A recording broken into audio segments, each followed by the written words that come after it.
Anglican worshippers are being reminded that the Easter event looks back to a monumental moment in human history, the resurrection of Jesus Christ and the message of love, joy and hope as relevant as ever. Here is Anglican Archbishop of Melbourne, Freier's Easter message. Easter looks back to an event in human history, in fact a key event, the death and resurrection of Jesus of Nazareth. As we know, this took place in Jerusalem nearly 2,000 years ago.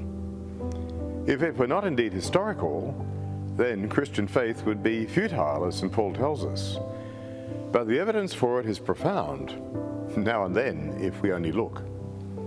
Easter tells the story of salvation and how the death of the Son of God, Jesus the Messiah, is of immediate and lasting significance to all humankind. I emphasize that the Easter event took place within history, yet it utterly transcends history as well.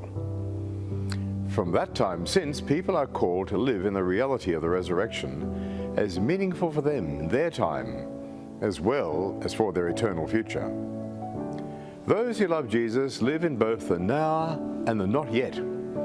The now has been transformed into one of love, joy and hope, while the not yet is the perfect fulfillment of God's promises and a fellowship with Him which awaits us.